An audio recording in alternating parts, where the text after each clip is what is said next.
notre sujet qui est le ministère des parents et moi. Et aujourd'hui en particulier, nous allons parler de comment reconnaître son propre ministère ou comment voir plus ou moins comment conduire sa vie vers sa destinée. La fois passée, nous avons donné la définition du mot ministère et du mot pasteur. Nous avons dit que le ministère, c'est une charge que l'on a mission d'exercer et c'est une fonction au service des autres. Et nous avons aussi dit que le pasteur, c'est une personne qui a mission de diriger le peuple de Dieu dans une certaine direction, dans une vision que Dieu lui a donnée. Et nous avons aussi défini c'était quoi le ministère des parents par rapport à nous. Alors je vais inviter ceux qui n'ont pas regardé la vidéo, qui sont intéressés par le sujet, de regarder la vidéo passée pour avoir une idée de ce que nous avons déjà partagé la dernière fois. Reconnaître son propre ministère. Je vais vous avouer franchement que ce n'est pas facile. En tant qu'enfant de pasteur, on est buté au ministère des parents. Parfois, on a l'impression que ça nous met une certaine pression. C'est quelque chose qui ne nous ressemble pas. Donc voilà, aujourd'hui, je vais vraiment essayer de vous donner certaines pistes qui vont vous aider à le faire. Dieu a déjà placé tout en toi. La Bible nous dit, la gloire de Dieu, c'est de cacher les choses. Et la gloire des rois, c'est de découvrir les choses. Ça veut dire que nous avons le devoir de découvrir ce que Dieu a placé en nous. Donc, notre vie est un mystère aussi même pour nous. Donc, on ne se connaît pas totalement. Ça veut dire qu'il y a aussi des choses qui vont se révéler au fur et à mesure que nous grandissons, au fur et à mesure que nous faisons les premiers pas dans la bonne direction, nous découvrons les dons et les talents que Dieu a placés en nous.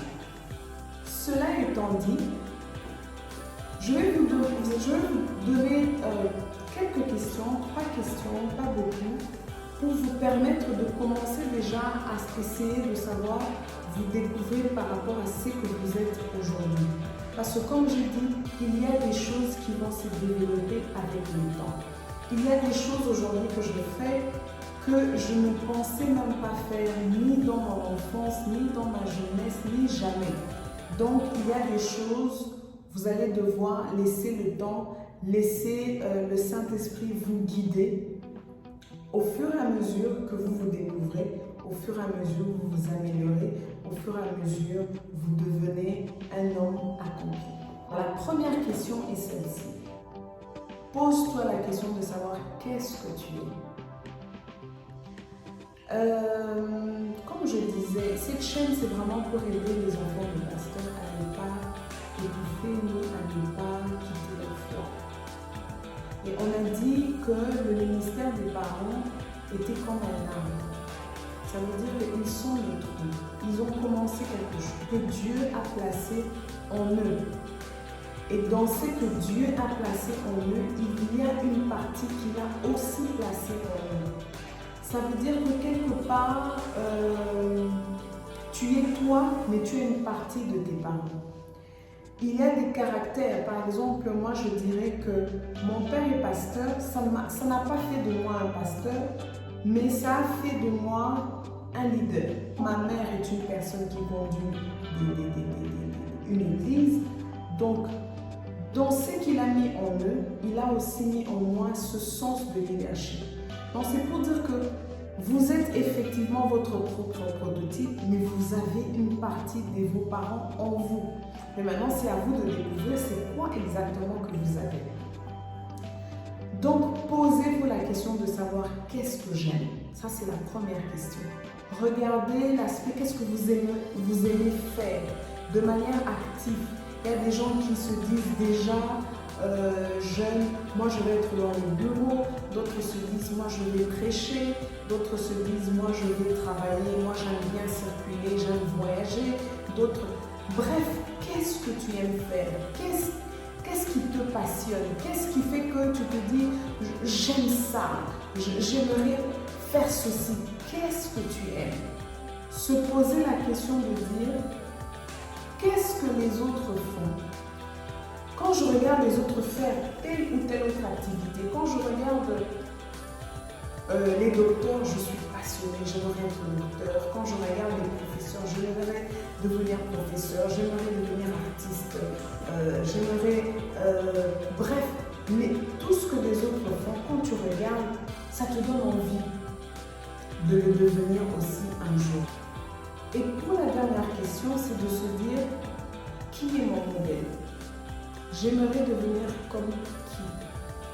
Lorsque je regarde, je veux devenir comme Ronaldo, je veux devenir comme Messi, je veux devenir comme Federer, je veux devenir comme. Qui sont les personnes vers qui tu regardes et tu aimerais faire ce qu'ils font comme métier ou faire ce qu'ils font dans leur vie de tous les jours? Après avoir regardé toutes ces questions, vous faites une liste.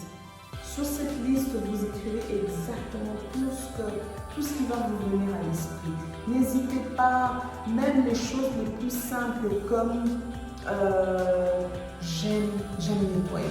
Moi, je vais vous donner mon exemple. J'aimais travailler, j'ai grandi, j'aimais tout ce qui était propriété. C'est comme ça qu'aujourd'hui, c'est quelque chose que je n'ai jamais étudié. Je ne suis pas allée à l'école pour ça, mais aujourd'hui, j'ai une entreprise de nettoyage. Et quand je regarde, c'est venu de ce que je savais faire. Ce n'était pas forcément ce que j'aimais faire, mais je savais faire. C'est une habilité qui est en moi.